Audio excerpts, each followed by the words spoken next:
Bonjour à tous. Alors, nous vivons dans une société de l'image, qu'on le veuille ou non, quoi que vous fassiez, où que vous alliez, vous allez voir des images partout, des publicités. Vous allez sur Internet, Facebook, Twitter, les sites Internet, Instagram. Que vous agissiez, que vous soyez actif ou que vous subissiez cette information, que vous le voyez ou non, vous verrez des photographies, vous verrez des vidéos. Et comme vous êtes des rescom, je ne sais pas si c'est comme ça qu'on vous appelle, mais vous avez l'habitude d'utiliser ces images c'est votre fonds de commerce, entre guillemets, si je peux m'exprimer ainsi. Ce qui va être très important, puisqu'on m'a chargé de poser le cadre, c'est d'abord de bien comprendre ce qu'est le droit à la vie privée et le droit à l'image par rapport à d'autres notions. Parce qu'on se rend compte dans la pratique que, en général, les gens ont du mal à discerner de quoi il s'agit par rapport à d'autres notions qui pourtant n'ont pas trop de rapport, mais telles que le droit de la diffamation ou telles que tout ce qui est propriété littéraire artistique. Alors très rapidement, je vais juste évacuer ces autres notions, non pas en les définissant avec des articles juridiques, parce que ce n'est pas l'objet aujourd'hui, mais déjà pour que vous puissiez avoir les idées claires. Et après, on va rentrer dans le vif du sujet sur ce qu'est le droit à la vie privée et le droit à l'image, pour ensuite, au plus vite, pouvoir avoir un débat et avoir un retour d'expérience avec vous, parce que je pense que vous faites un cours magistral d'1 heure ou 1h30, surtout si vous ne pouvez pas vous appuyer sur les tablettes. Je crains que ça ne soit pas très rentable spirituellement et intellectuellement. Alors, qu'est-ce que la propriété intellectuelle? Alors, il y a plusieurs propriétés intellectuelles. Il y a tout ce qu'on appelle propriété littéraire artistique, le droit d'auteur. C'est tout ce qui est expression originale. Vous prenez une photographie, dès lors qu'elle est originale, c'est protégé par les droits d'auteur. Vous faites une sculpture, dès lors que c'est original, que c'est exprimé originalement, c'est protégé par ce qu'on appelle la propriété littéraire artistique. Idem pour un article de journal, idem pour un roman, pour une thèse en droit par exemple. Tout ça, une réalisation d'un film, un scénario, tout ça, c'est protégé par les droits d'auteur. On a une autre branche de propriétés intellectuelles qui s'appelle la propriété industrielle. Alors, encore une fois, je vais utiliser le pluriel. Il y a plusieurs propriétés industrielles. Il y a tout ce qui est droit des marques, tout ce qui est droit des brevets, et tout ce qui est dessin et modèle. Je ne parle pas de tout ce qui est certificat d'appellation d'origine contrôlée, etc. C'est un peu plus compliqué. La grande différence avec les droits d'auteur, c'est qu'il va falloir faire un dépôt effectif auprès de l'INPI, par exemple, auprès de l'Institut national de la propriété intellectuelle, pour pouvoir avoir droit à une protection. Donc pour avoir un droit protégeable et protégé, encore faut-il faire un dépôt. La grande différence entre les deux, c'est que d'un côté, on dépose, et de l'autre côté, en matière de droit d'auteur, il suffit de l'exprimer originalement. Pourquoi j'évacue cette notion? C'est que là, on est de l'autre côté de l'appareil photo. On est du côté du photographe, qui va pouvoir, s'il a une photo originale... Ah, première victime de la tablette. Ah non, même pas. Le photographe aura des droits sur la photographie qu'il va prendre en sa qualité d'auteur. Il n'a pas besoin de faire un dépôt auprès d'un organisme quelconque. Dès lors que c'est exprimé originalement, il a la possibilité de faire valoir ses droits patrimoniaux et son droit moral. En d'autres termes, il a le droit de choisir à quel support il va donner son autorisation d'utilisation et sur quelle durée en termes de temps et sur quel espace géographique. Deuxième notion importante que j'évacue, c'est tout ce qui est en matière de droit de la presse. Vous savez, cette vieille loi qui est encore applicable et qui s'applique quotidiennement, c'est la loi du 29 juillet 1881. Ce que je vais évacuer, c'est tout ce qui est diffamation et injure. Qu'est-ce qu'une diffamation? C'est une atteinte à l'honneur et à la considération. J'en parle parce que souvent les gens, et notamment les clients quand ils nous appellent au cabinet, on porte atteinte à ma vie privée, on porte atteinte à mon image. Non. Souvent, il va s'agir de propos diffamatoires, c'est-à-dire qu'ils vont porter atteinte à l'honneur et à la considération d'une personne en parlant d'un fait précis sur une personne identifiable ou identifiée. Alors, il faut que ça soit public si on veut que ça soit de la compétence du tribunal correctionnel. Si c'est une diffamation privée, c'est-à-dire dans le cadre d'un échange de correspondance privée sur Messenger ou par texto, ou par courrier à l'époque, bien dans ce cas-là, ça sera un tribunal de police qui sera compétent. La grande différence, c'est que là, il faut qu'il y ait une atteinte à l'honneur et à la considération. Donc, Par exemple, qu'on reproche à un membre d'un conseil d'administration d'avoir tapé dans la caisse, d'avoir commis un abus de bien social, qu'on dise alors si on dit de quelqu'un que c'est un salaud, là ça sera une injure parce que ça ne parlera pas d'un fait précis. Donc vous avez bien compris, là on va parler d'expressions qui sont protégées par la liberté d'expression, sauf si on dépasse un peu les bornes, auquel cas on pourrait être convoqué devant un tribunal correctionnel sous certaines conditions et dans un cadre très très réglementé. Ce dont on parle aujourd'hui, j'y viens enfin, c'est la vie privée et le droit à l'image. Alors, il faut bien comprendre que le droit à l'image, c'est une des composantes de la vie privée. Que dit la loi? C'est très simple. Chacun a droit au respect de sa vie privée. C'est l'article 9 du Code civil. S'il faut en retenir qu'un seul, retenez celui-là. C'est une phrase. Alors après, on nous explique dans quel cas on peut agir en référé, etc. Mais là, c'est plus de la bidouille pratique, professionnelle de l'avocat. Mais chacun a droit au respect de sa vie privée. Et étonnamment, la loi ne dit pas ce que c'est la vie privée. Et donc, vous savez que dans notre système de normes, il y a la loi qui est au-dessus de tout.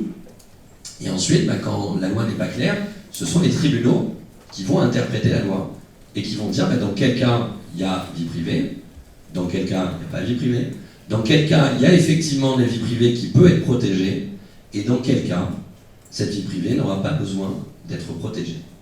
Et c'est là où ça devient intéressant dans votre pratique professionnelle à vous, c'est de savoir dans quelles circonstances, dans le feu de l'action, sans jeu de mots, on va pouvoir autoriser ou pas des personnes, soit des journalistes, soit aujourd'hui tout à chacun, parce qu'avec son téléphone portable, on peut filmer ou prendre des photos, même faire des Facebook Live ou balancer en direct sur YouTube. Mais dans quel cas ça va être autorisé, dans quel cas on va pouvoir demander le retrait immédiat, soit amiablement, soit judiciairement.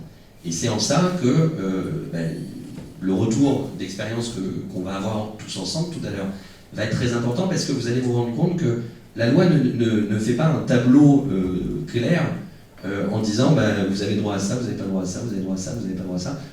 Pour la raison simple, c'est que moi quand j'ai fait mes études de droit, je crois que j'étais un des rares à avoir internet et à savoir taper à l'ordinateur. Pourtant, je ne suis pas si vieux que ça, mais malgré tous les cheveux blancs que j'ai. Mais on était très peu à la fac de droit, moi, sur les bancs de la fac, déjà à utiliser des mails, à vivre un peu avec notre temps. Ça a évolué très vite. Moi, je vois depuis 15-20 ans, quand j'ai prêté serment et que je suis devenu avocat dans un gros cabinet d'affaires, ils utilisaient à peine les mails, tout se faisait par fax, le site internet, ils ne connaissaient pas. Je dis pas ça pour les critiquer, mais on a vu une fulgurance dans l'utilisation des nouvelles technologies qui continue encore aujourd'hui avec les applications et l'utilisation des données qui n'existait pas il y a encore 15-20 ans. Et donc notre droit court un peu après les innovations technologiques. Et ça c'est très important de le comprendre, parce que à la fois on peut avoir un train de retard sur des situations concrètes. C'est-à-dire que la première fois que quelqu'un a fait une vidéo sur Facebook litigieuse et qu'il y a eu une décision de référé et qu'un tribunal a dû se pencher sur ça, évidemment ça a posé un certain nombre de problèmes. Sauf qu'on se rend compte maintenant avec le recul que les droits dont je vous ai parlé tout à l'heure, tout ce qui est droit d'auteur, propriété intellectuelle, tout ce qui est diffamation, injure, droit de la presse, et enfin tout ce qui est vie privée et droit à l'image, ça s'applique à l'Internet de la même manière que ça s'appliquait avant aux journaux télévisés, encore avant aux radios et encore avant à la presse écrite périodique. Nous avons les mêmes règles de droit qui s'appliquent, contrairement à ce que les gens imaginent. Il n'y a pas un droit spécifique sur Internet. Sur Internet, tout n'est pas gratuit. On ne peut pas télécharger également des informations sans l'autorisation de leurs auteurs. C'est pour ça que je faisais une petite introduction, parce que ça aussi c'est important pour vous qui allez utiliser des images. Si vous n'avez pas l'autorisation de celui qui a pris la photo qui vous plaît, ou si vous n'avez pas l'autorisation d'utiliser la mise en page de quelque chose qui vous a plu, vous allez avoir un problème et vous risquez un jour d'avoir une action en contrefaçon qui vous pend au nez. Et deuxièmement, on n'a pas le droit de publier l'image de n'importe qui, n'importe comment. On doit avoir, et ça c'est une obligation légale, si vous ne voulez pas avoir de problème, je sais que ça va être très dur dans la pratique, et je sais que dans 98% des cas, ça ne sera jamais le cas. En tout cas, ça ne sera pas le cas dans la rue quand on se retrouve dans des difficultés. Mais on doit avoir une autorisation écrite, tout simplement.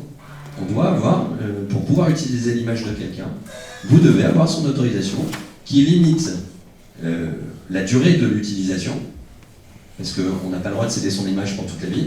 Vous vous rendez compte, si on fait signer par des parents un enfant mineur de 5 ou 10 ans, qui disent oui, oui, je cède l'image de mon enfant. Ça veut dire que pendant 50 ans ou 70 ans ou 80 ans, l'enfant il va encore se voir sur des 4x3 dans toutes les villes si la pub elle a bien fonctionné. C'est pas possible, ça doit être limité. Et ça doit être limité aussi géographiquement. Est-ce que c'est uniquement dans le sud de la France, en France, en Europe, dans le monde? Ça peut être limité dans le monde, mais en tout cas ça doit être indiqué, puisque si c'est pas indiqué, l'autorisation n'est pas valable. Et enfin, ça doit indiquer de manière expresse quels sont les supports concernés. Je ne peux pas céder mon image sans expliquer pourquoi elle va être utilisée. Et c'est là où on va voir pas mal de décisions de jurisprudence, donc des tribunaux, parce qu'il y a eu plein de difficultés. Alors, je pense notamment à l'époque, certains d'entre vous ont peut-être connu, c'était le Love Story. Moi je me souviens, j'étais encore sur les bancs de la fac et on parlait que de ça, on voyait que ça. Et d'ailleurs, les premiers qui ont beaucoup utilisé Internet uniquement pour avoir des infos sur ce qui se passait à Love Story, sur les circonvolutions aquatiques de Jean-Édouard et Loana. Et donc il y a eu des problèmes de droit d'image, puisque on se rendait compte que l'image d'une personne publique, finalement, et sa vie privée notamment, bien, dès lors qu'elle s'était identifiée, que le grand public la connaissait, quelles étaient les limites de la portée de son autorisation? Est-ce que, si je suis candidat ou maire d'une ville, est-ce que j'ai la même vie privée et le même droit à l'image que tout un chacun ici présent qui aura une vie un peu plus discrète, et en tout cas pas sous les projecteurs et qui passera pas à la télé ou dans les journaux? Et donc la jurisprudence va déterminer au fur et à mesure quelles sont les limites pour une personnalité publique, qu'est-ce qu'on peut faire et qu'est-ce qu'on ne peut pas faire. Je vais la faire courte. Nicolas Sarkozy aura une vie privée beaucoup moins protégée que le fils du boulanger du coin. C'est un exemple très caricatural, mais plus vous êtes connu et plus votre portion de vie privée s'amenuise. C'est une évidence, mais en tout cas ça a été consacré juridiquement. Deuxième difficulté qui a été tranchée au fur et à mesure par les tribunaux. Je schématise exprès, si vous voulez, on rentrera un peu plus en détail après, mais comme ça vous permet d'avoir les idées claires pour notre débat. Deuxième difficulté, quelqu'un qui, au moment où il va voir un appareil photo ou une caméra, mais disons un appareil photo, juste avant de voir l'appareil photo, il se tient comme ça. Et puis au moment où il voit l'appareil photo, hop, il sourit. Quelle est la difficulté? Quel est le problème juridique? Est-ce que poser pour une photographie, est-ce que consentir à être pris en photo signifie consentir à être publié sur un support médiatique? La jurisprudence est très claire. Non. C'est pas parce que je suis naturellement souriant et que dès que je vois un appareil photo, je ne peux pas m'empêcher de faire un sourire éclatant. Ça n'est pas une raison pour en déduire que, tacitement, eh bien, si j'ai posé pour la photo, ça veut dire que, évidemment, j'étais d'accord pour passer sur tous les journaux et sur tous les sites internet possibles et imaginables. Alors, on sait bien que cette règle, elle n'est pas appliquée. Elle est très mal, en tout cas très mal appliquée. Puisque, par exemple, quand il y a des événements importants, on va avoir des photographes qui vont venir et qui vont prendre en photo les gens en leur disant oui, je vais le publier dans tel support, par exemple dans un journal qui fait des comptes rendus de People ou de nuit. Et cette autorisation qui est verbale ne protège pas le journaliste, ne protège pas le photographe, ne protège pas le directeur de la publication qui est le responsable légal du journal. Ça ne le protège en aucun cas en cas de mauvaise foi, par exemple, de celui qui a dit oui, oui, pas de problème, et puis qui derrière se dit ouais, mais en fait là, j'étais collé à une nana qui n'est pas ma femme, si ma femme elle va voir la photo demain dans la Provence, ça va me poser un problème. Et ça sera un peu sa vie privée ou son droit à l'image. Oui. Mais qu'en est-il du droit à l'information? Alors. Vous m'avez précédé. Donc sans transition. On peut avoir dans certains cas, dans un but légitime d'information, des renoncements au droit à l'image. C'est-à-dire à la vie privée d'abord et au droit à l'image.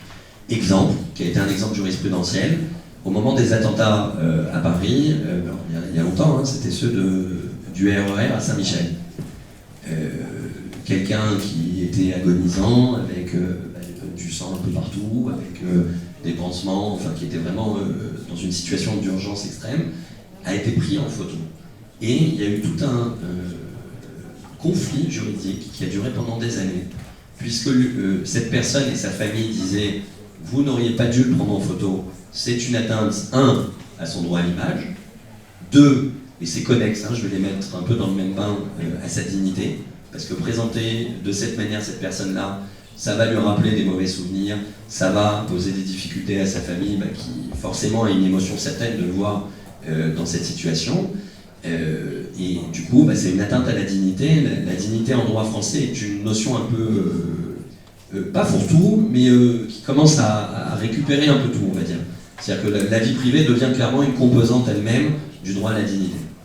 Et de l'autre côté, le journaliste, le photographe, le média qui avait publié la photo, donc je ne sais plus si c'était l'AFP ou mais peu importe, qui de son côté va dire oui mais moi c'est un but légitime d'information parce que c'est quand même extraordinaire qu'il y ait des attentats sur Paris en plein centre et moi oui j'ai fait part d'une situation qui est délicate. Eh bien il y a eu un certain nombre de revirements de jurisprudence. Au final la victime a quand même gagné. Mais ça s'est pas fait, enfin il y a eu un vrai conflit qui a duré 8 ou 10 ans je crois, parce que les tribunaux étaient incertains.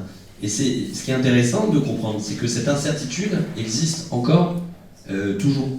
C'est-à-dire que selon le cas, selon la manière dont ça va être circonstancié, selon l'argumentation qui va être présentée par la victime, et également l'argumentation qui va être présentée par le support de presse, eh bien, les juges vont trancher en fonction des arguments qui leur sont donnés. Le juge ne peut pas statuer de lui-même en inventant ou en apportant des nouveaux arguments. Donc tout dépend de la manière dont ça va être présenté, tout dépend des règles de droit sur lesquelles on va se fonder, et à partir de là, le tribunal, puis la cour d'appel, et enfin peut-être la cour de cassation, va donner sa position en tranchant sur les arguments qui lui sont soumis. Et donc, c'est ça qui est bien important à comprendre pour vous, c'est que c'est vraiment une affaire de cas par cas, et tout dépend de la situation. Moi, par exemple, alors, on est dans du connexe, mais en termes d'image, je pense que c'est important pour vous. Il y avait eu une tuerie, il y avait un tueur fou qui était sorti, et qui, à la Kalachnikov, avait tiré un peu partout, et moi, je représentais la famille de la victime. Donc là, on ne pouvait pas défendre le droit à l'image d'une personne qui était décédée, mais on avait demandé à la Provence de cesser de publier à chaque fois qu'elle parlait, parce que forcément c'est venu aux assises après, et on ne supportait pas que soit publiée l'image d'une personne décédée. C'était une atteinte à la mémoire des morts, c'était une atteinte à la dignité. On avait un certain nombre de fondements juridiques. On a obtenu gain de cause d'abord en référé pour supprimer les publications litigieuses, ensuite devant le tribunal de grande instance. Et comme ils avaient fait appel, on a gagné contre l'AFP, parce que c'est l'AFP qui avait distribué l'image à un certain nombre de médias. On avait fait le choix de ne pas attaquer tous les quotidiens et tous les hebdos qui publient la photo, parce que ça coûte très cher aussi en termes de procédure. Mais on a décidé d'arrêter l'hémorragie à la base, et du coup l'AFP a dû demander à tout le monde de supprimer de la base de données cette photographie. C'est important de bien comprendre quel était le fondement, c'était de dire le but légitime d'information n'est pas suffisant, en l'occurrence, pour donner au grand public l'image d'une personne décédée qui va plus remuer le couteau dans la plaie de cette famille. Je me souviens que les adolescents, comme à un moment donné on avait réussi à faire interdire en France la photo, eh bien ils allaient sur internet et puis ils avaient réussi à retrouver sur des sites étrangers cette photographie qui avait fait un peu pas le tour du monde, mais disons le tour d'Europe, parce que l'information avait été assez médiatisée. Puisse être autorisé par un juge qui dise oui, mais là c'est un but légitime d'information, qu'on voit les horreurs des conséquences du terrorisme, c'est important que le public puisse s'en rendre compte. Tous les pays n'ont pas cette législation. Hein. Dans certains pays, comme aux États-Unis ou même comme en Israël, dès qu'il y a un attentat, dès qu'il y a quoi que ce soit, ils suppriment tous les éléments. Il n'y a jamais une photo qui va filtrer parce que dans l'inconscient collectif là-bas, il faut tout de suite passer à autre chose et il ne faut surtout pas montrer les conséquences graves de ces différents actes. Oui. Je trouve que vous avez bien cerné le truc, c'est que la photo de ce jeune homme, si je me souviens bien, c'est un certain KR, qui était devant son ordinateur dans sa maison. Donc on est dans l'espace privé, et l'attentat de Nice est sur la voie publique. Donc il y a vraiment une notion très importante. Moi je suis journaliste à la Provence. C'est que je me fais des photos, je m'autorise à faire des photos sur des incidents, voire des choses très graves, parce que je suis sur la voie publique. Après il y a toute la notion du respect des victimes, etc., qui interfère évidemment. Mais je ne ferai évidemment pas le même type de travail dans une enceinte privée. C'est essentiel. Oui, mais en fait, c'est dès lors qu'on pénètre l'intimité de la vie privée, donc c'est le domicile, ou si on publie une information concernant l'adresse d'un particulier, on n'a pas le droit, ça fait partie de sa vie privée. Tout comme les éléments de la voix ou de l'image, ça fait partie de votre personnalité. C'est un prolongement en fait de votre incarnation et de ce que vous êtes vraiment. Donc dès lors que ça va correspondre à des révélations qui peuvent vous nuire ultérieurement, ça peut poser une difficulté. C'est un peu comme si sur Facebook vous donnez votre plaque d'immatriculation, votre numéro de téléphone, et que vous dites tiens, je pars en vacances du temps au temps, allez, c'est pour les cambrioleurs, vous pouvez venir, il n'y aura personne, ne vous inquiétez pas, vous ne serez pas dérangé. Et qu'est-ce qui donne la légitimité, donc du coup, parce que c'est bien, enfin, vous dites un journal, ok, là on est dans un cadre bien légal, est-ce que par exemple un service de communication d'As-10 est légitime? Alors qu'est-ce que vous appelez légitime? Est-ce qu'il a le droit à l'information, justement, ce fameux droit à l'information? Est-ce qu'il est légitime pour communiquer et pour prendre des gens en photo sans leur demander l'autorisation au droit à l'image? Alors, ce qui est intéressant, sans faire un rappel historique, mais ce qui est intéressant, c'est que finalement, au regard de la liberté d'expression et en tant que justiciable, bravo, vous avez gagné. On est tous devenus, d'une certaine manière, journalistes.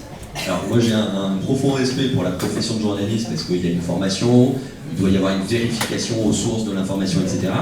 Mais on regarde la loi.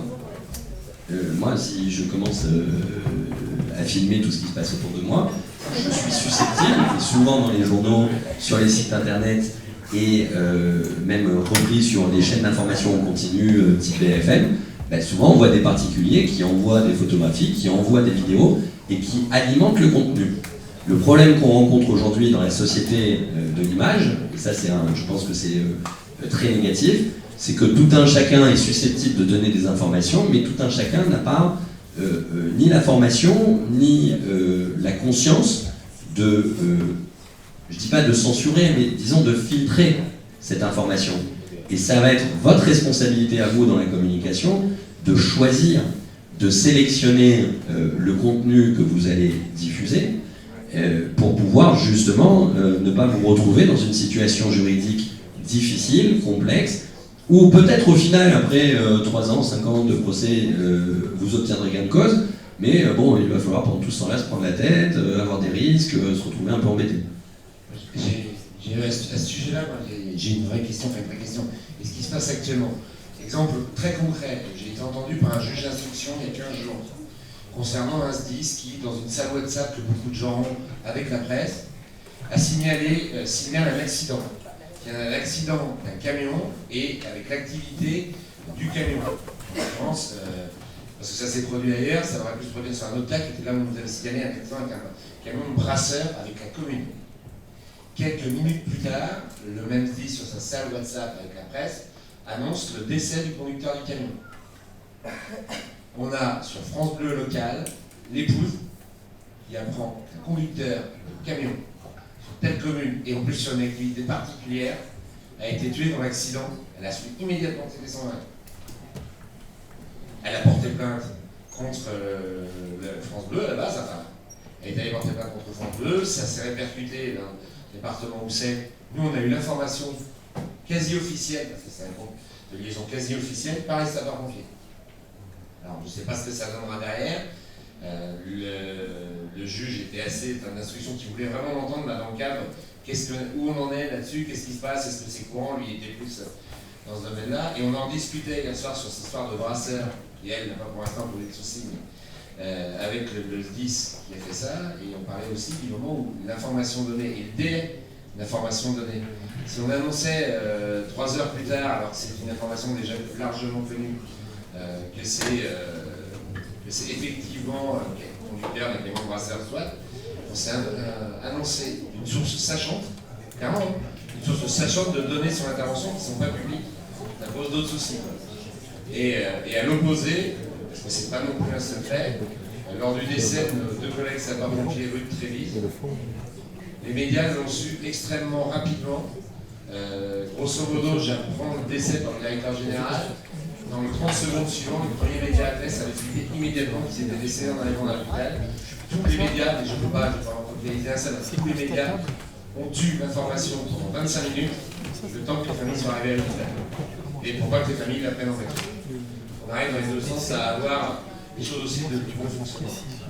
En fait, le problème, c'est que ça répond à un besoin des lecteurs, des téléspectateurs, je disais tout à l'heure qu'on était dans une société de l'image, mais on vit surtout dans une société de l'immédiateté. On veut tout de suite. On est tous en train de papillonner quand on est sur la télé ou quand on est sur Internet. Dès qu'il y a un truc qui ne nous plaît pas, on zappe immédiatement. On a tout accessible. J'ai un enfant, il a 3 ans, et il a le monde dans sa main. Déjà, je ne sais même pas comment... alors que j'étais contre et que je voulais pas qu'il ait accès à mon téléphone, finalement, il sait regarder les photos, il sait aller sur YouTube. C'est pas moi qui l'ai appris, c'est intuitif, c'est d'une facilité déconcertante. Mais aujourd'hui, ils naissent avec, en fait, d'une certaine manière. Et ça, il va falloir aussi qu'on y réfléchisse. Que ce soit les juristes, que ce soit les journalistes, que ce soit les responsables de communication. Je pense qu'on a tous une responsabilité collective par rapport à ça, parce que vouloir faire cette course à l'immédiateté et surenchérir pour être toujours le premier à donner l'information pour avoir le scoop, je ne suis pas certain que ça soit vraiment finalement très utile dans la société dans laquelle on vit aujourd'hui. Avant, il y a quelques années, les scoops, c'était des enquêtes minutieuses qui avaient été faites sur du terrain. C'était pas donner le premier une information que tout le monde aurait pu avoir quelques minutes après. Aujourd'hui, on a un peu basculé de ce côté-là, et ça, c'est pas... c'est affreux pour les familles, quoi. C'est concernant. Oui. Allez-y. Non, je voulais juste rebondir par rapport à ce que tu viens de dire. Si. Tu as parlé, Mickaël, de la salle WhatsApp. Que l'échange en fait avait eu lieu dans la salle WhatsApp, c'est ça, de l'information. Elle peut être faite aussi par téléphone. La plupart du temps, la presse, peu importe le vecteur, le moyen, mais quand la presse nous appelle en nous disant, de toute façon ils sont au courant parfois avant la communication, parce que les auditeurs les appellent en disant j'ai vu un accident, j'ai vu un incendie, et la presse nous appelle en disant ok, vous avez quoi comme élément factuel? Cet élément factuel du décès, on l'a finalement. On l'a. Est-ce qu'on doit dire à la presse? Je sais pas, j'en sais rien. Attends, ou est-ce qu'on doit leur donner les éléments factuels? Finalement, il est aussi là le curseur.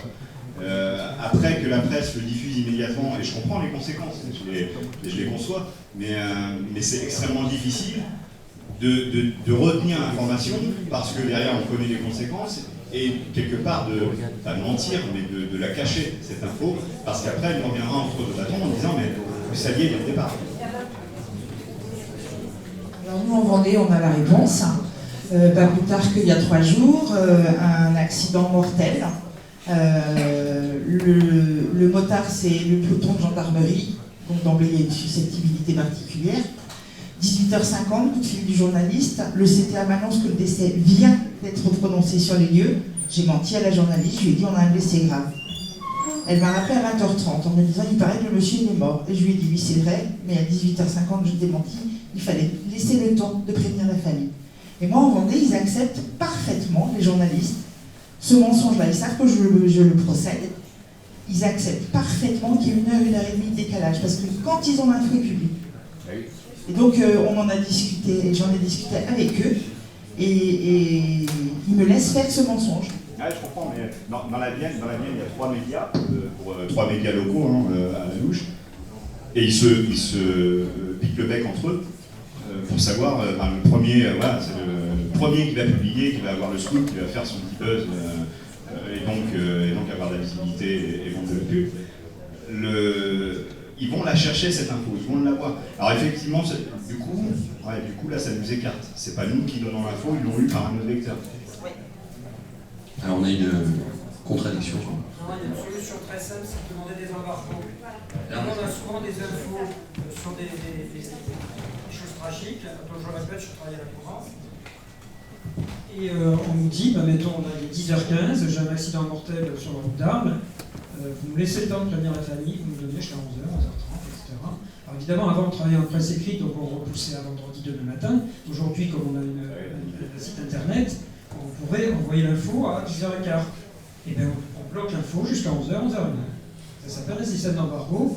Après, c'est un système de confiance.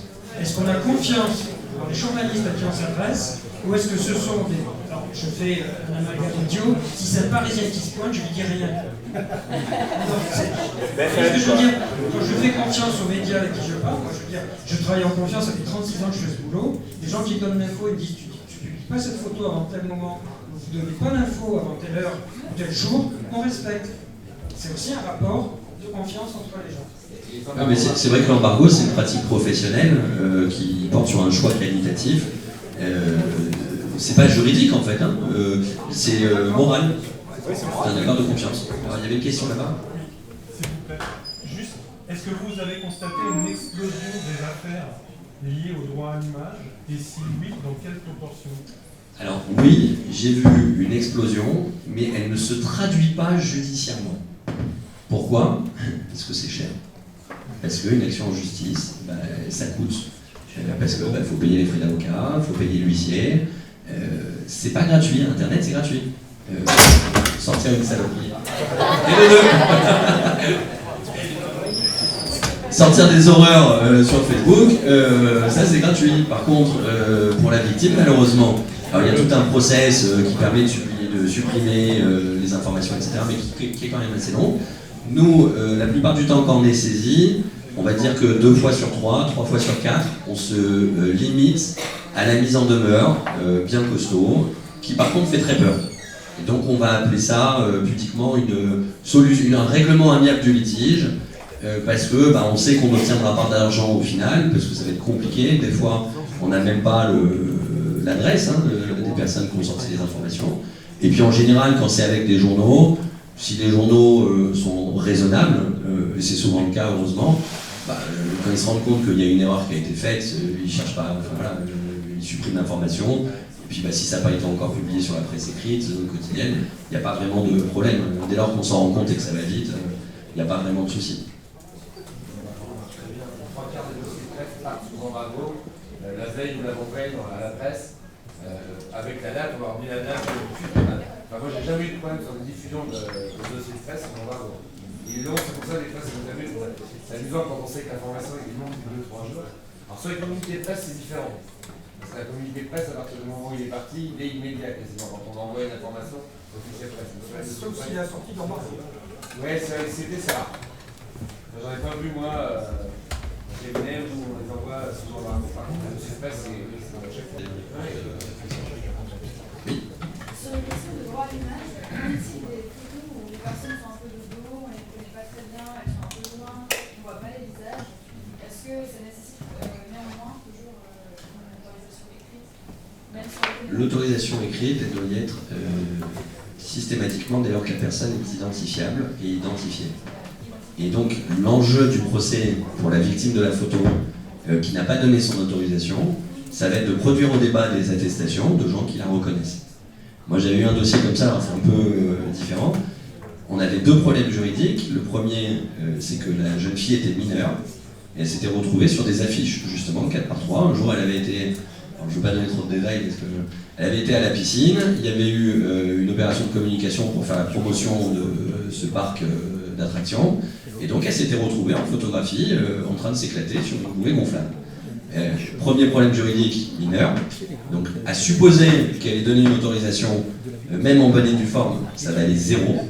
Parce que on est tous d'accord ici que seuls peuvent donner l'autorisation les personnes majeures, donc à partir de 18 ans, et en deçà, il faut l'autorisation écrite des deux parents, d'ailleurs. C'est-à-dire que s'ils sont divorcés, c'est un peu embêtant, vous allez devoir avoir l'autorisation des deux. Et deuxième, oui, s'il y en a un qui n'est pas d'accord, ça pose un problème. En tout cas, ça crée une insécurité juridique. Et deuxièmement, le deuxième problème que j'ai eu, c'est qu'on me disait « Oh oui, mais on la reconnaît pas, oui, c'est une jeune fille, mais rien ne prouve que c'est elle. » Et donc, on avait dû produire au départ les attestations de toutes les personnes qui étaient venues ce jour-là dans le parc aquatique, et apporter la preuve. Je me rappelle qu'elle était venue elle-même en proposant au juge « Si vous voulez, je peux enfiler le maillot de bain pour vous prouver que c'est moi ». Le juge avait décliné très, très poliment, mais il fallait démontrer qui était cette personne. Donc si c'est un peu flouté, si c'est un peu penché, évidemment c'est plus compliqué que si c'est un gros plan. Ça va être le problème juridique dans le cadre d'une manifestation sur la voie publique. Si vous êtes en train de manifester, c'est que vous êtes en train justement de vous exprimer publiquement. Donc par définition, si vous êtes pris en photo, vous ne pouvez pas vous plaindre. Il n'y a pas de raison, à vrai dire. En revanche, si vous êtes dans la rue et qu'il se passe d'un coup un événement et que vous vous retrouvez en gros plan alors que c'est pas vous qui faites l'actualité, là vous allez avoir un recours possible. D'ailleurs vous avez que vous justifiez d'un préjudice, il y a quand même un dossier à monter. Mais vous allez pouvoir vous opposer en tout cas à cette diffusion d'image. Mais si vous êtes, disons, entre guillemets, j'ai pas cette expression, mais un dommage collatéral, et qu'on vous voit de très loin en second plan, et que c'est pas vous clairement qui êtes photographié, c'est pas de chance pour cette personne. Mais le juge ne censurera pas la photo. Voilà. Vous avez une question, oui, pardon.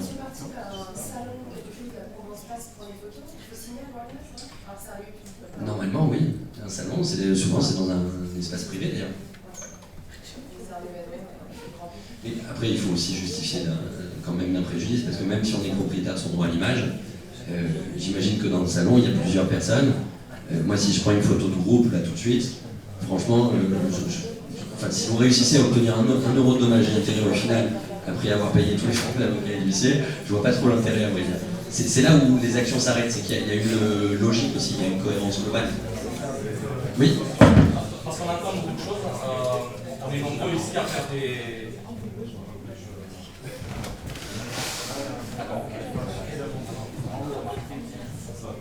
Oui, pardon.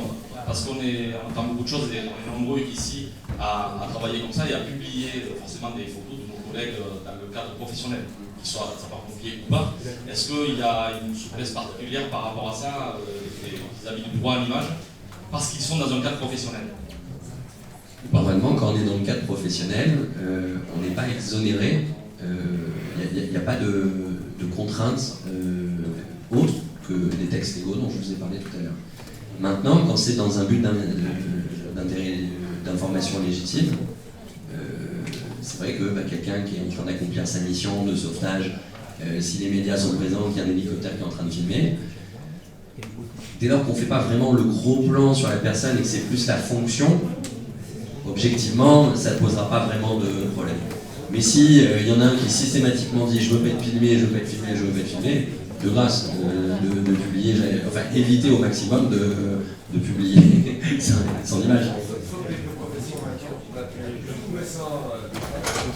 Alors, le tombeau et des mineurs.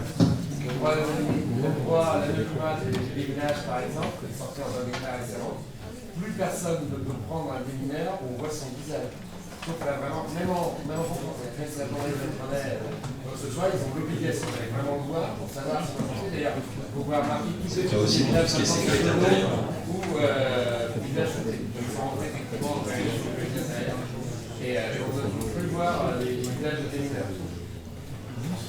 C'est le problème, j'étais coincé dans les embouteillages ce matin en arrivant de Marseille, et c'est le problème dans l'affaire Benalla, justement sur les révélations de la vente d'armes en Arabie Saoudite, etc. Et donc il y a une enquête actuellement, et le problème juridique qui se pose, c'est, bon, ça a fuité dont acte, mais si certains journalistes sont auditionnés, à tort ou à raison, je ne rentre pas dans la problématique, mais le problème, c'est qu'il y a un problème de sécurité intérieure, parce que la vente d'armes, c'est du domaine régalien, et à partir de là, l'État essaie de comprendre, est-ce qu'on a le droit de forcer des journalistes à révéler leurs sources? Non, ça c'est depuis Sarkozy. Le journaliste n'a plus l'obligation de révéler ses sources depuis 2008, je crois.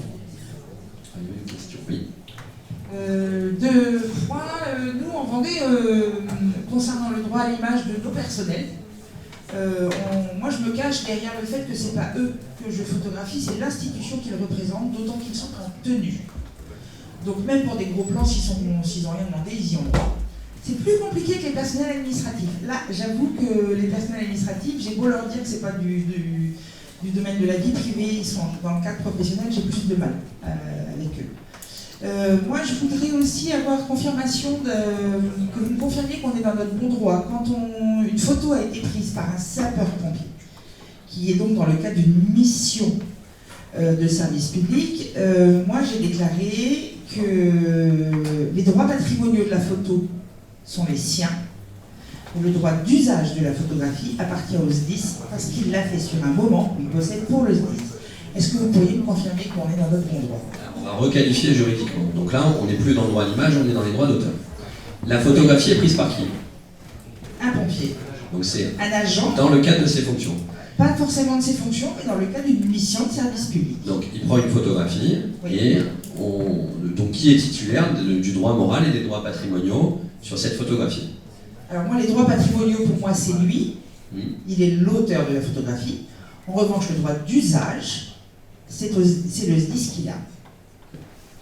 En fait, ce que vous dites est contradictoire, parce que les droits patrimoniaux, l'utilisation en fait des droits patrimoniaux, c'est la possibilité de jouir donc soit d'un usage gratuit, soit d'un usage onéreux. Alors je me trompe de terme, mais il garde le droit d'auteur, mais le droit d'usage, c'est le SDIS. Alors c'est contradictoire aussi, juridiquement, mais c'est pas pour vous. Non, mais c'est très intéressant, pardon. Je suis taquin. En fait, je vous ai pas expliqué tout à l'heure la différence entre le droit moral et les droits patrimoniaux. Le droit moral, il est en France, parce que c'est pas la même chose dans la notion de copyright, il est incessible, inaliénable et imprescriptible. C'est-à-dire qu'on a créé en France, depuis un moment déjà, une sorte de personnalité ésotérique, une sorte de fantôme de l'auteur, qui lui survit même 70 ans après son décès, pour les droits patrimoniaux, mais qui, au titre du droit moral, permettrait à ses héritiers de décider si l'œuvre de l'auteur peut être utilisée dans d'autres conditions. On a eu tout un conflit qui a animé les passionnés au sujet de la suite des Misérables. Il y avait eu un ouvrage qui avait été publié, avec le retour de Jean Valjean, avec un certain nombre de personnages qui avaient été donc modifiés, parce que je crois que ça se passait 10 ans ou 20 ans après, je ne sais pas très bien, je ne l'ai pas lu. Mais du coup, ça avait posé un problème juridique. Parce que les héritiers de Victor Hugo disaient non, mais c'est pas du tout l'esprit de l'œuvre de Victor Hugo, le droit moral n'est pas du tout respecté, et de l'autre côté, on disait, oui, mais Victor Hugo étant mort depuis plus de 70 ans, son œuvre est tombée dans le domaine public, et à partir de là, on peut l'utiliser comme on veut. Donc la différence entre les droits patrimoniaux et les droits moraux, c'est que les droits patrimoniaux, on peut les céder. Je peux céder, j'ai une idée, j'ai un texte, je prends une photo, je peux la céder, mais je pourrais choisir ultérieurement, non, c'est pas je pourrais choisir, je pourrais m'opposer à une publication dans un cadre, dans un autre contexte que je n'aurais pas choisi. Par exemple, si quelqu'un a écrit une chanson d'inspiration, je dis n'importe quoi, communiste, eh bien, dans les années 30 ou 40, eh bien, si aujourd'hui cette chanson devait être réutilisée dans le cadre d'une propagande nazie ou fasciste, je ne sais pas quoi, les héritiers de l'auteur de la chanson pourraient dire oui, mais attendez, là, vous êtes un peu dur avec l'auteur. Lui, c'était quelqu'un qui avait créé cette chanson dans ce contexte, qui véhiculait un certain nombre de valeurs très précises. Aujourd'hui, la décontextualiser et la réutiliser dans un autre domaine, même si vous pouvez le faire gratuitement, mais nous on s'oppose à ce que ça soit fait dans un autre contexte qui n'a aucun rapport. C'est une atteinte au droit moral de l'auteur. C'est comme si les héritiers de Léonard de Vinci s'opposaient à la fameuse moustache faite sur la Joconde par Dali. Ils pourraient très bien dire, bah oui, non, mais là c'est une atteinte à l'intégrité de l'œuvre, c'est une atteinte à l'essence même de l'œuvre, sauf que, comme les héritiers de Léonard de Vinci, on ne les a pas trop identifiés, ils n'ont pas pu faire un recours, et à partir de là, il n'y a jamais eu de difficulté. Parce que c'est le problème avec l'auteur aussi. Donc pour répondre maintenant à votre question, maintenant qu'on a un peu caractérisé, le pompier qui va céder ses droits sur son œuvre, à considérer que ce soit lui l'auteur de l'œuvre, ne pourra pas après s'opposer à l'utilisation. Sauf si c'est fait dans un autre contexte ou si l'image était modifiée. Si l'image devait être modifiée, ou très important, si son nom disparaissait de la légende de la photo. Parce que j'ai oublié un élément très important, c'est que dans le droit moral d'une photographie, on doit systématiquement préciser quel est l'auteur de l'œuvre. C'est comme à la fin du film, quand vous avez le générique de fin, avec le truc que personne ne regarde, qui va durer 10 minutes selon les films, avec tous les acteurs, ceux qui ont participé aux chansons, aux vidéos, etc. C'est l'application pure et simple du droit moral. C'est-à-dire que même si ça a été cédé, même si y a tout un mécanisme de cession de droit, à la fin, quoi qu'il arrive, celui qui a participé à la création de l'œuvre, même à son plus petit niveau, même le régisseur, il a le droit à ce que son nom figure sur le générique de fin de l'œuvre. Ça là-dessus, je suis d'accord avec vous. Mais du coup, moi, comme il est sur une mission de service public, dans un temps où il travaille pour le SDIS, on considère que la cession de droit, elle est de fait. C'est dans le cadre de ses fonctions, donc. Parce que tout à l'heure, vous m'avez dit pas seulement. Et en fait, alors, dans le cadre de ses fonctions, si c'est par exemple un sapeur-pompier qui fait partie de la cellule communication, qu'on a engagé sur intervention. Oui, mais là, c'est son métier de prendre des photos. Non, mais des fois, on a des mecs qui sont dans un engin, clac, clac, je fais une photo, je la mets sur Facebook. Je gueule et je leur dis, t'as fait une photo sur un temps de mission de service public. La photo, le droit d'utilisation, c'est le SDIS. Alors, en fait, le problème juridique, c'est qui est l'auteur, en fait. C'est le garçon, mais on l'a pas mandaté pour faire ça. L'auteur, en fait, c'est son employeur. C'est-à-dire qu'il le fait pour le compte d'un employeur. Et on lui a pas demandé. C'est ça le... C'est tout un problème qui a été tranché il y a longtemps. Si ça vous intéresse, il y a un numéro, il y a un hors-série, si vous retrouvez tout le monde là-bas, du cadre territorial sur la propriété. Alors ça parle des cours, ça parle des photos, des choses qui devraient être faites ou pas faites sur le temps de travail, les photos. Des fonctionnaires territoriaux, parce qu'il y a quelques dérogations, il y a des jurisprudences, il y a tout un dossier, c'est là pour les gens qui vous font des cours, qui peuvent l'utiliser. Si vous avez des infographies qui sont faites, quelqu'un qui vous dépanne, et tout est réglé sur ce qui peut être l'utilisation dedans. Et vraiment, c'est sur ce qui est fait dans le cadre fonctionnaire territorial ou des photos. Ça existe, il y a les jurisprudences dedans, il y a des petites dérogations par rapport au statut de fonctionnaire, pour avoir, effectivement avoir une autorisation ou pas en intervention. Le gars en intervention, il va faire du secours. Il n'est pas mandaté pour faire des photos. D'ailleurs, est-ce que par rapport à son... S'il est de l'agence com, si. Non, mais s'il est dans l'intervention, ça marche pas. Sur le cas d'un appareil, il a un appareil qui sont tous en téléphone portable sur eux, il est en intervention, il a 2 secondes et demie, il prend une photo, il regarde sa poche. Tout ça, ça a déjà réglé. En fait, j'ai la DGCL qui a communiqué là-dessus. Je me demande si c'est pas une faute professionnelle, à vrai dire. On peut trouver un équilibre. Attends, alors tu choisis, soit tu es auteur de la photo et t'as comme une faute. Sur Internet, il y a aussi des choses. Il y a aussi un article énorme de la DGCL sur la propriété intellectuelle des fonctionnaires. Les volontaires dans le cadre de leurs interventions, dans le cadre de leur mission d'intervention, à partir du moment où ils prennent, ils sont en intervention, je vous rappelle qu'ils deviennent sous statut fonctionnaire au niveau de la protection de leurs droits et devoirs. C'est pas leur activité, c'est protéger les fonctionnaires. Mais ils ont aussi des droits et obligations du service public pour lequel ils sont droits à ce moment-là. Là, on est dans le statut. Alors.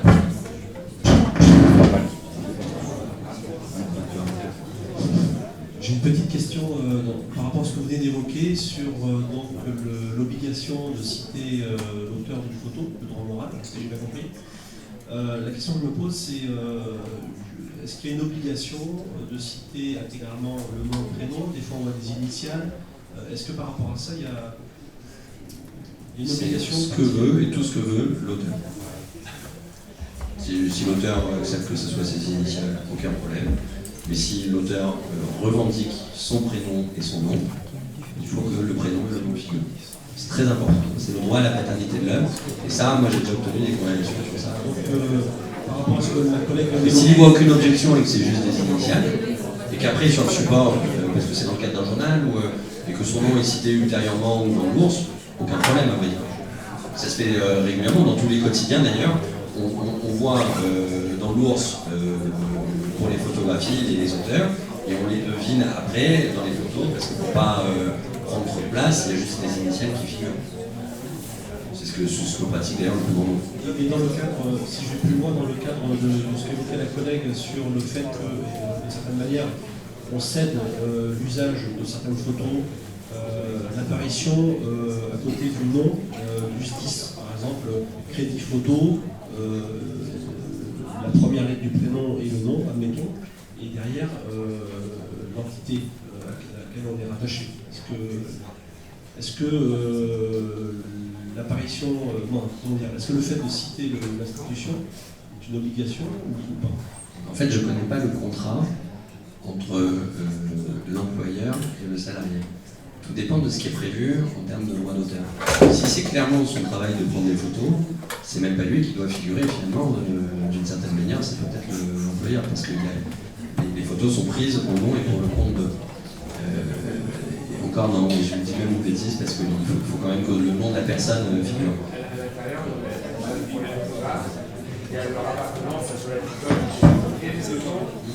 Mais ça ne sera pas une faute de le mettre.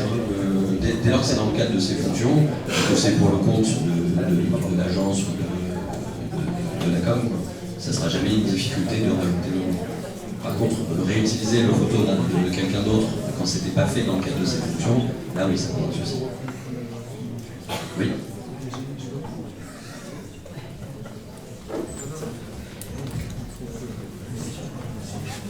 Nous, on a une brique, alors pour rapport à la Côte d'Or où j'exerce, on a une équipe de 25 photographes.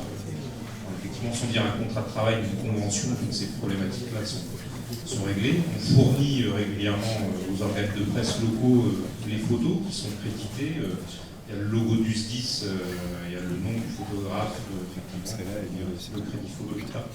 Et la difficulté que j'ai, c'est que je ne veux pas, avec les organes de presse locaux, c'est qu'ils recoupent les photos pour enlever le logo et le nom du... Et ça fait plusieurs fois que j'appelle la rédaction en leur disant mais arrêtez, parce que sinon je vais vous blacklister. En fait, il n'y a pas moyen. Et l'argument, j'ai pour leur dire, mais en fait, arrêtez de... L'application du droit moral. Moi, je souhaite que la reproduction des photos, je vous autorise à récupérer les photos, c'est bien, c'est normal parce que et je m'en réjouis, mais je vous demande instamment de respecter le droit moral de l'auteur, tout simplement.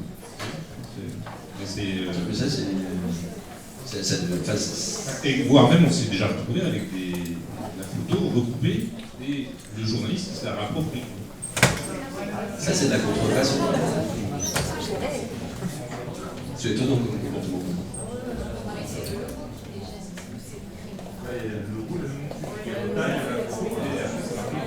Ça veut dire que la photo que vous envoyez, il y a le logo qui apparaît dans la photo. Nous, on reçoit des images du bataillon des marins-pompiers Marseille, on reçoit des images parfois du SDIS. On n'a jamais reçu une photo qui était taguée. Une photo qui est taguée, c'est plus une photo. Qu'on signe une photo bataillon des marins-pompiers, qu'on signe une photo SDIS-13, c'est un devoir. Moi, une photo qui est taguée, j'enlève le tag. C'est un problème technique en fait, c'est pas un problème de... Vous disiez photo de votre photographe du SDIS, je ne connais pas le numéro de votre département, avec le numéro du département, et vous imposez soit les initiales suivies du SDIS et du numéro du département, soit le nom complet, ça c'est un peu plus compliqué parce qu'on va finir par avoir des légendes qui vont faire 3 km de long, on ne pourra plus, nous, journalistes, donner d'informations dans la légende de la photo. Il ne faut quand même pas oublier qu'une photo a souvent besoin d'une légende.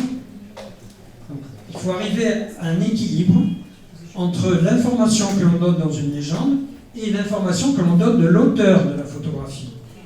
Donc ça c'est vraiment une discussion, c'est toujours pareil. Je parlais du respect tout à l'heure, c'est complètement ça. C'est-à-dire si vous me dites, je vais te balancer des images d'accidents, de machin, de trucs, parce que moi, photographe professionnel, j'ai pas pu y aller, pour moi c'est un service que vous me rendez. Par contre, je dois respecter les gens qui ont fait l'image au SDIS. Mais il faut qu'on arrive à ce truc où vous me laissez aussi de la place pour faire ma légende. Donc c'est vraiment un travail d'équipe. Ceci près, quand on inverse, c'est le journaliste qui a éventuellement fait des photos. Et nous, on lui dit, tiens, effectivement, on n'a pas pu envoyer de capteurs. Vous avez des photos, vous pouvez nous les envoyer parce que ça peut nous intéresser pour des retours d'expérience, etc. Systématiquement, eux, les photos, quand ils nous les renvoient, elles sont carrément, il y a un gros logigramme en dessous, et je leur ai déjà demandé en disant, mais du coup, voilà, ça marche que dans un seul sens. Photo paquet, ça ne veut rien dire. Quand j'envoie une photo base def, tout le monde sait ce que c'est base def, haute def, c'est bon, c'est bon. On envoie une photo base def, on va la taguer. C'est du style comme quand on achète une photo en agence. Vous allez regarder sur votre écran, vous voyez photo AFP ou photo Max PPP, n'importe quoi, elle est taguée Max PPP, je l'achète, puis taguée, je paye à Max PPP. Bon, là, on n'est plus sur des contrats financiers et sur des contrats moraux. Je vous envoie une photo pour vous dépanner parce que vous n'avez pas pu envoyer quelqu'un de la com. Ça, c'est pareil, c'est mon accord. C'est de l'échange, mais je ne l'attaque plus. Par contre, je vais vous demander de la signer Serge Mercier-Laprovence. Qu'en est-il par rapport au numérique, l'usage numérique par rapport aux droits d'auteur, les signatures, etc. C'est le même ou... C'est exactement l'application du même droit. Donc c'est un peu, au début on n'était pas trop sûr des fondements, etc. Mais aujourd'hui c'est exactement le même fondement légaux. Avec un chercheur qui s'applique, c'est de A à Z, il n'y a aucune dérogation. Quand on a pris une photo pour un support, et qu'on réutilise ça. Quand on a pris une photo pour un support, est-ce qu'on peut réutiliser cette photo pour un autre support? C'est-à-dire on a l'autorisation de quelqu'un pour un réseau social, on veut faire une publication papier ou une photo ou des roll-up. Est-ce que la première acceptation vaut pour acceptation générale? Non, jamais. Jamais. Une autorisation, c'est pour une publication. Alors on peut préciser dans la publication. Alors ça a été le gros problème à l'époque quand tous les journaux sont passés au numérique. On s'est retrouvé du jour au lendemain avec des médias qui, naturellement, logiquement d'ailleurs, disaient voilà, moi j'ai acheté les articles des journalistes, j'ai acheté les photographies, je les mets en ligne. Et tous les syndicats d'auteurs ont fait une levée de bouclier. Il y a eu un certain nombre de cas qui ont été tranchés judiciairement par les tribunaux, et les tribunaux ont dit non, une autorisation, il y a une cession de droits patrimoniaux sur une publication papier. Aujourd'hui, vous faites une nouvelle publication numérique. Dès lors qu'il s'agit d'une nouvelle publication, eh bien, ça doit faire l'objet d'une nouvelle cession. Alors, maintenant, quand il y a une cession, c'est prévu. Ce cas de figure, en fait, n'arrive plus, puisque quand on cède sa photo, ça va être pour l'édition papier et l'édition digitale. Mais si ça doit faire l'objet de plusieurs publications, eh bien, soit elles sont expressément listées et mentionnées, mais si ce n'est pas le cas, dès lors qu'il va y avoir une autorisation, une utilisation en plus, ça posera un problème. C'est tous les problèmes qu'on rencontre en droit de l'édition pour les chansons.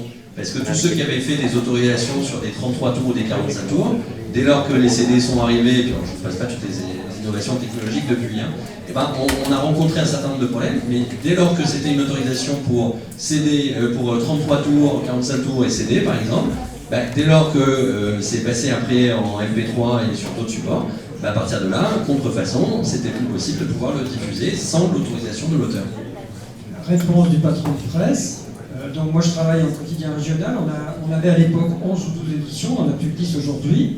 Internet, c'est la 11e ou la 13e édition, donc vous faites la même chose. Alors ils ont maintenant contourné le truc, ils disent dans les contrats de travail qui sont signés depuis, il est stipulé que notre travail peut être orienté sur le print, sur le web, sur les réseaux sociaux, et là ça vaut accord par le contrat de travail.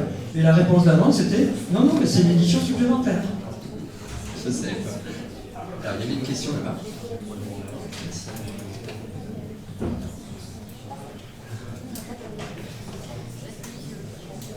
On va retourner ça. Oui, j'ai un cas très actuelle, là, à l'instant en fait.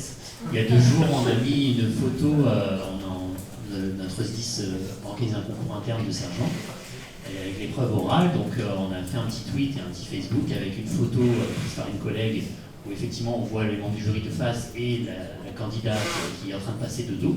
Donc à part ses cheveux, si on connaît la personne, moi je la connais pas, donc je ne peux pas savoir sa tête, je la connais pas.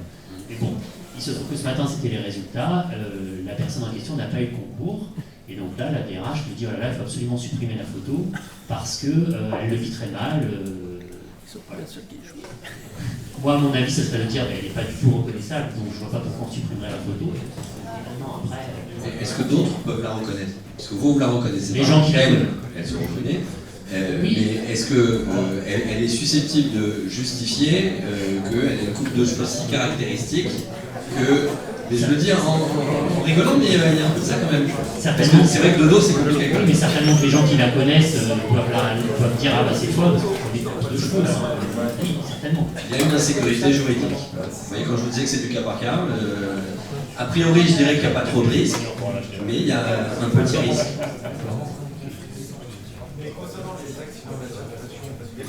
Il faudra qu'elle justifie de son préjudice. Oui.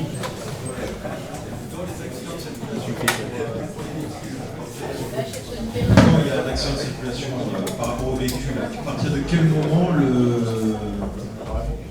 en photo le véhicule accidenté, sans plaque d'immatriculation évidemment, mais si on ne voit pas la victime, est-ce que là la personne peut dire bah oui je reconnais le véhicule parce que moi non? Il peut y avoir un cas vraiment très très particulier où la voiture, il y a une voiture à Marseille, je ne sais pas si elle circule encore, tout le monde la connaît, c'était une Renault en or, là, que tout le monde voyait passer, bon bah celle-là, voilà, si un jour elle a un accident, tout le monde saura qui c'est. Mais là objectivement, si c'est une voiture classique, banale, enfin, c'est dur à rendre identifiable et identifier. Mais ce qu'on protège aujourd'hui, attention, ne nous méprenons pas, c'est le droit à l'image des personnes. Et très indirectement le droit à l'image des biens quand il s'agit de la protection de la vie privée. Mais le droit à l'image des véhicules pour protéger la vie privée, en tout cas moi j'ai rien vu passer en jurisprudence sur ça. Je demanderai à un de mes collaborateurs de regarder par curiosité, mais en tout cas j'ai jamais vu passer. Dès lors qu'on ne voit pas les gens et qu'on ne voit pas les plaques d'immatriculation, si on ne le rattache pas à la vie privée d'une personne, c'est-à-dire si on ne voit pas l'image d'une personne avec ce bâtiment, ou qu'on ne voit pas le nom de cette personne pour dire que c'est son bâtiment à elle, à vrai dire pas de problème, c'est un but légitime d'information.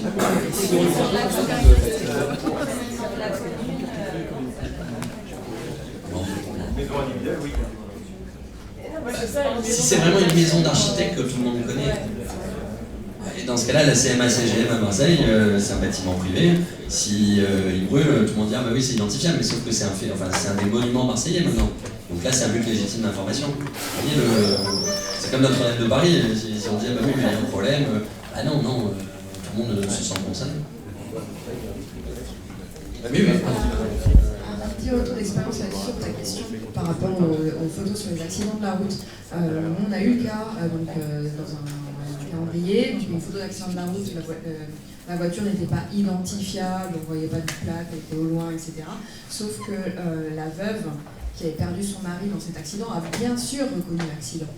Elle a, évidemment, donc on ne reconnaît pas le véhicule, pour autant elle reconnaît la situation.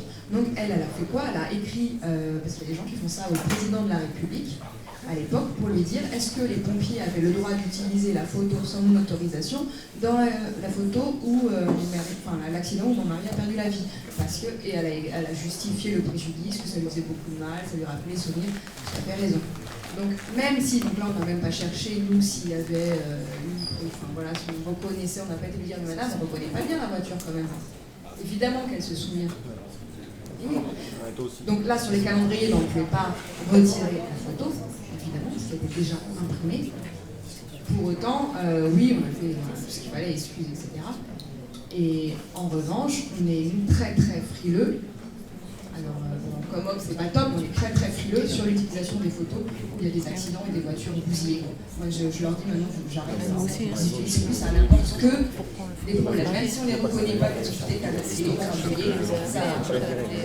Ce que vous dites est intéressant parce que ça montre que la responsabilité juridique, à vrai dire, pour moi, elle est inexistante parce qu'avoir écrit au président de la République qu'il n'est pas juge, il est complètement incompétent pour statuer, mais du coup vous avez regretté d'avoir publié cette photo et pour pas faire d'histoire et pour pas continuer à faire mal, vous avez supprimé la photo aussi, j'ai bien compris. Oui, on va au-delà du droit. C'est les calendriers, donc c'est les amicales qui les avaient publiés. Bon, vous avez, voilà, vous avez un peu... Le président de la République, vous savez, il écrit au proc, le proc écrit au préfet qui pas au président de l'amicale. Oui, mais tant qu'un juge n'est pas saisi... Oui, mais si vous voulez, c'est aussi notre notoriété, notre image, notre compassion, c'est aussi tout ça qui... Alors là, c'est exactement là où je voulais en venir, c'est que ça devient un sujet plus moral, et bah, on voit quelqu'un, par exemple, c'est une photo qui est publiée sur un site internet, on voit que ça fait mal aux gens, bon bah, ça relève plus de la conscience, bah, on supprime la photographie. Même si on sait qu'on est dans son bon droit et même si on sait que bon, bah, dans ce cas-là, on trouve une autre solution, on fait une pirouette et on ne cherche pas à continuer à faire du mal. Et là, c'est un sujet, c'est un problème moral, c'est pas un problème. C'est typiquement ce qui nous est arrivé en fait, pour rebondir sur ce qu'elle dit, un accident de circulation où on s'était bien assuré que rien ne soit identifiable, ni la plaque, ni les gens autour, ni quoi que ce soit, ni les lieux recadrés, utilisés sur un diaporama en fait, rétrospectif qui tournait sur Facebook. Et 3 jours après, une personne qui m'appelle et qui me dit en fait c'est un accident avec un blessé grave au moment où la photo a été prise, sauf que le gars est décédé, c'était son fils. Elle est venue me voir, donc du coup oui, là on fait amende honorable, et puis même s'il n'y a qu'une personne qui a reconnu la photo où l'objectif c'est que son fils avait perdu la vie, j'ai dit bah il n'y a pas de souci, il se trouve que c'était pas un calendrier, donc j'ai repris le diaporama, j'ai viré la photo, et puis ça a continué à tourner, mais bon c'est compliqué quoi. C'est compliqué parce que même si on se parle, il suffit qu'il y ait une personne qui dise ouais, là, c'est mon fils qui est mort. Oui, mais c'est un problème moral, mais il n'est pas dit que si elle devait saisir le tribunal, je ne suis pas sûr qu'elle obtiendrait gain de cause judiciairement. Et du coup, on l'a fait à l'amiable. Oui, mais c'est bien. Oui.